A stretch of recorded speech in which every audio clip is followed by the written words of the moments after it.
My patella playing soccer. It's been a while. The doctor explained to me. Know how I said there's a 25% I wouldn't go anywhere besides going to bed, going to school until you guys come back. Yeah. Unfortunately, I got bored.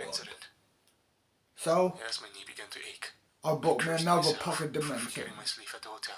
And I decided to stay here until you guys come back. And now, here we are. The noises from the forest were getting very loud and very close. With awesome reviews and Aussie customer care, it's time for a change. Close. But I needed to slow down. I got ready to call out to Tim when the trail in front of us detonated. Snow and ice whipped through the air. A large tree had sprouted from beneath the snow at a speed so fast it practically materialized in the air. The evergreen cleaved the path in two, creating a fork, and Tim barely avoided smashing into its sturdy trunk, instead veering down the right path at the last second. I followed after him, and he slowed to allow me to catch up. We skied side by side now. That tree wasn't there before, right? Shut up! I yelled at him. The noises continued to follow us from within the forest. Another minute of skiing, and a sign came into view. It read, "New trail. Warning. Black diamond." The tree must have diverged us onto a new trail. I guess it didn't matter what trail we started on. The mountain seems to shift and reorient itself whenever it wants. Now I was fucked. There was no way I'd be able to make it down a black diamond in one go. On top of that, I have no idea where this trail is leading us now. Forget finding Russ. The trail's incline began to steepen, and the terrain dipped and rose erratically. I checked the timer on my watch. 4:24. Our speed increased, and large mounds and craters in the snow layered the trail ahead. Tim hits them first, bending his knees to let his skis rise over the hills and pushing them down into the mounds, ensuring his skis touched the snow at all times. I did the opposite. The first mount I rode over launched me into the air. If I tried to land my skis, I'm certain my knee would have blown out. I twisted in the air to absorb the fall with my back.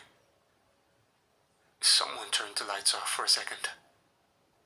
When I woke, the noises in the woods were gone. So was Tim. The watch now read 7:48. My head ached. I had fallen halfway down the Black Diamond slope, and I saw a sign at the bottom signaling the start of a new trail. I had to get down there and find Tim. He must not have been able to stop on the slope for me, and was probably waiting at the bottom. I made sure nothing was broken, and started down the trail again. I had to go slow and work my way down in horizontal slices. After a few minutes of this, I looked up to realize I had made no progress. In fact, I somehow seemed to have gotten further away from the sign marking the bottom of the trail. I remembered the rules. Don't stay on any one trail for longer than 5 minutes. I looked at my watch. 9:30. That's when Billy started calling my name. Phil? Philip? Phil, where are you? How could I forget his voice? Try to When you have a bond forged in childhood, you don't for your ever own forget the good. way your best pal talks. But of course, I couldn't help myself. humans are always curious. It In the barely escaped end, my lips. It wasn't me returning his call so much as it was remembering the way I shook my mouth sadly, when I said his name. it's Like their finally downfall. trying again the sport or instrument you hadn't played since childhood. Kindergarten, it must have been when Billy asked me with defiant determination if I wanted to be his friend. Like he wouldn't have taken no for an answer. Our families Sad, became but extremely it's close, true. and whether it was the local basketball league or the talent show, Now you're gonna die. Billy and I stuck like Velcro, refusing to participate in anything unless it was on the same team. For example, in the 3rd grade, when our families planned to hike together through a local area of the Appalachian Mountains, we stuck together while we skipped ahead of the group. Billy pulled on his ears and made a funny face at me. And then Billy informed me that whoever was the last one to the tree he pointed at was a rotten egg. I ran and ran as fast as I could, but Billy had pushed me right at the start, Well, and I couldn't make up the difference. He turned the bend and must have been only 10 paces in front of me, as I gathered air in my lungs to pronounce that he had cheated. Instead, I asked, "Where'd you go?" No one ever saw Billy again. They searched for 2 weeks, even after the time frame for finding him alive had passed. Search parties continued to scour those mountains. Billy had disappeared, vanished, melted into thin air, taken by whatever gods live in the woods there and saw fit. "Phil, thank God. I got lost back there. I thought you were right behind me." You don't understand how badly I wanted to believe him. He sounded older, like he had grown into a young man just like me. But he made a point to enunciate every phenome of every word. Billy spoke again. "I knew you wouldn't give up looking for me. You're my only real friend, Phil." Billy's voice came from further in the woods than my eyes allowed me to see. "Please," I begged. "Come closer, Phil. I can see you, but I want you to see me. I've changed a lot." "I don't think I should." Yeah, don't. The rules. They mentioned imposters. I had to get off this trail. I began to edge myself backwards towards the tree line behind me. But you just found me. If I was there, it would be a Don't make me different come story. looking for you. I can Billy easily laughed in get the your middle of a phone back. sentence, and the horror of hearing the inhumanity of that sound Because I forced my body mean, to take action. those creatures I were not a crashed fact to the opposite mate. tree line, skiing I'm not diagonally through the interdimensional trees. being, for I fuck's had to sake. find Tim. We needed to get off this mountain. But how were we supposed to find a lift if the damn trails move at random? I checked my watch again. 15:11. We were running out of time. My watch's timer read 16:02 when I skied out of the forest onto a new trail. Billy's voice followed me the whole way. I was pulling the wind to try to whisper in my ear. Through all this, I struggled to focus. I didn't know where Tim was, and didn't remember the time limit correctly for this mountain. 20 minutes? 25? 30? I didn't intend to see the consequences of breaking this rule. Noises kept echoing out from the surrounding trees, and I did my best not to look up from the trail ahead. Accidents like the one that caused me to separate from Tim could not be avoided anymore. Luckily, this trail was relatively level, so I coasted down to the bottom with no more accidents. It took 30 more seconds before I could hear Tim. It was my name he was calling. Something about the crispness of his unaltered voice made me know it was him. Billy's voice had sounded damp and heavy. I found Tim hugging his knees at the end of... What is it? Let's go check somewhere else in the pocket dimension.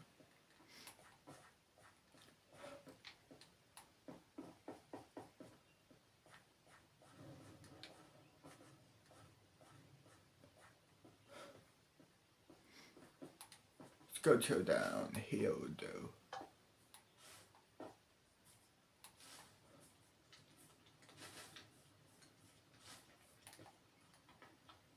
Press play. The next trail. As soon as I hit the bottom of that trail, I turned around and you were gone. The trails shifted again. I pulled him to his feet. It's fine. We're good now. Let's go. He nodded, with worry on his face when he noticed how wild my eyes were. The best plan I could think of at the time was, since the trails moved randomly, we just needed to ski as fast as possible down each trail until we end up at the lift. Tim asked what if we end up on a trail that ends off a cliff face. I told him that's a risk we must take, and one that I was more than willing to. Unlike the first mountain, mountain number 2 targets both your body and your mind. And I didn't know how much my fragile sanity could take. We started off practically melting the snow with how fast we burned down the slopes.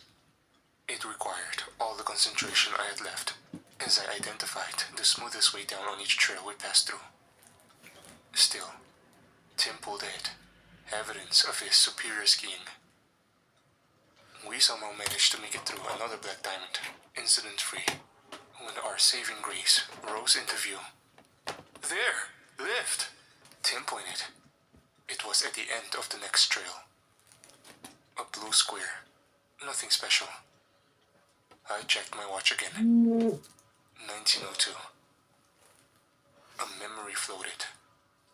The time limit was 20 minutes.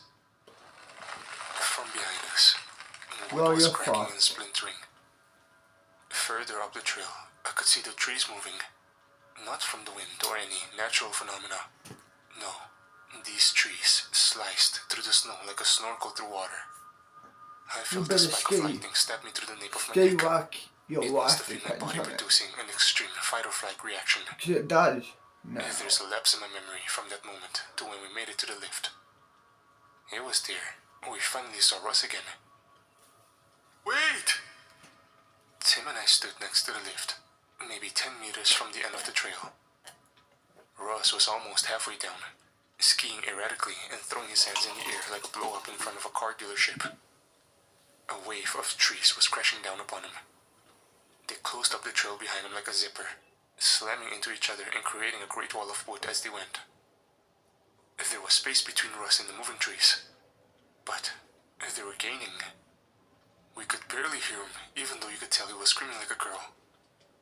He was gonna make it though. We began to hear him more clearly. Yeah, Holy shit! Holy gonna. shit!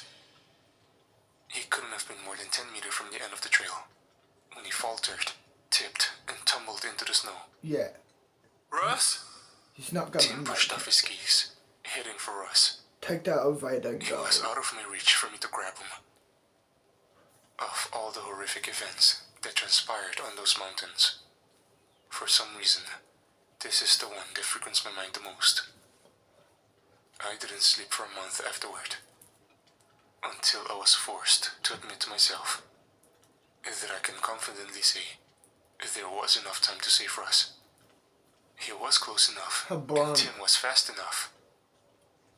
But I couldn't let him go. All I could see were those trees eating up the path behind Russ. In a last-ditch effort, I threw my ski poles at Tim's feet. One bounced off, but the other tangled between his legs and threw him off balance and onto the ground.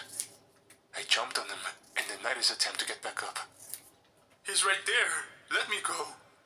Tim punched me hard in the jaw. My vision spilled to the side, but I wrapped my arms around his torso and used my weight to pull him to the ground again. I was able to pin his arm and start to drag him back towards the lift while he screamed the entire time. One of Russ's skis had popped off his foot. He might have been able to make it down like that, but he had wasted too much time padding around the snow looking for his missing ski. When he finally got up, he had time to say, "Fuck it, I'm good, guys. I made it. I'm good." Then, the forest swallowed him. The trees had caught up to him and crashed down on him with the force of a waterfall, shaking the snow from their branches and creating temporary snowfall around us. Just like Billy, the forest had decided to keep Russ. By then, I had managed to maneuver Tim into the loading area. We had no choice but to board now. Tim wasn't screaming anymore. He wasn't moving. He allowed the chair to take him off his feet and start to lift us into the air. His ski goggles hung around his neck, and there were tears frozen on his cheek. I had to get my breathing under control. I felt like I was going to pass out. We were being carried over mountain number 2. And once again, there were no trails visible. Just dense woods with no discernible way through. We must have been outside of the Vale again. Guys? Russ's voice echoed out from the trees below. Tim began to search frantically over the edge of the chair. Yeah, it's Russ. Don't. Phil, we have to go back. He's still there. Stop, I whispered. And yet, I was hopeful too. His voice was crisp and authentic. It really sounded like Russ. I'll wait for you here. Please, come back for me. They had just gotten better at imitating us, but I could still hear the flaws. The cracks and lecks in their cadence. Russ, we'll be back, I promise, Tim assured the imposter. I miss you already. There was a momentary waver in Tim's face at that, but he looked at me now smiling. Russ is fine. We just need to get help. I stayed quiet. We were quite some distance in the air and could see the other mountains now. Below us, I was able to spot another lift line. Tracing it with my eyes, I saw how it connected from the bottom of mountain number 2 to the peak of mountain number 1. We're going to die here. Man, we're fucked. I wailed. Finally, my facade shattered. There was no hope. I'm sorry, Tim, but we're so fucked. I'm sorry, dude. We're dead.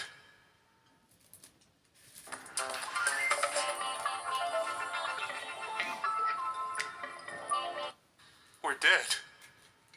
Tears and snot ran slowly down my face and froze to my skin. We were on the wrong lift.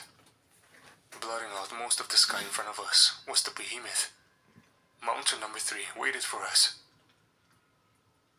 Tim spent the rest of the lift ride trying to calm me down. Towards the end, Tim pulled out the map and tried to figure the best way down for us. After a few glances, he puts the map away, quickly and without a word. The lift rose into the unloading station, and Tim put his hand on my shoulder. I was still wiping icicle tears off my face. We're getting off now. It'll be fine. And Russ is waiting. Russ is fucking dead. That wasn't him. If he died, I guess in the end, onto the peak. you'll be with him. You could see everything up here. And right there was our haven. And everyone civilization. who died there. And yet it was so distant. I could make out houses, only tiny drops in the distance, separated from us by miles of mountain and forest. The wind blew harder, and the temperature was much colder on mountain number 3. Every breath was a gasp to get as much fleeting oxygen into your lungs as possible. You heard him, Phil. He's not dead. We have to hurry. Stop it, Tim. That wasn't him. There are things on that mountain that can mimic us. I heard Billy. Billy? I insisted with my hands. Tim waved me off. That was after you hit your head, right? Come on, you heard him. That was Russ. I remember those fucking rules, Tim. He flinched. I continued, shaking. There's imposters, and the noises we heard. I remember. Russ is dead. I watched Tim digest this. His eyes smoldered when he looked at me again. You killed him. No. He was right there. We could have saved him. How do you know that? Fuck you, murderer. I tried desperately to appeal to him, but he wouldn't listen. But that was Tim, too righteous for his own good. I wish I could have been the person he thought I was. I was trying to save you, and I did. I would have rather died with him. He didn't shout this. He said it blandly. This part is the most vivid to me. The way he looked at me, not as a brother anymore. It was plain and simple. I was nothing to him now. Tim casually pulled out the map and tossed it to me, before skiing some distance away and squatting. He felt like a stranger. I couldn't help but look at mountain number 3 on the map. 3 trails down, all double black diamonds. It would have been strange not to left in. I clutched my stomach and cackled. I might as well have just thrown myself off the edge of the mountain at that point. Phil? A tremendous roar cut him off. We were compelled to cover our ears, and the force seemed to make the ground shake. Soon, the ground actually did begin to rumble. I fell onto my ass and saw Tim, unsteady on his skis. Another terrible bellow that was somehow more ear-piercing than before. Every inch of my body was securely compressed by the weight of all the snow. Claustrophobia gripped me, and my breaths became shallow and rapid. Blunt. Though I'm athletic, I'm a bit of a nerd too, and indulge in a lot of online articles and forums like this. I had read a few stories of skiers caught in avalanches, and how they were able to survive. I focused on one of my fingers and flexed it repeatedly, until there was a millimeter of space for it to wiggle around in. Kept going, until there was a centimeter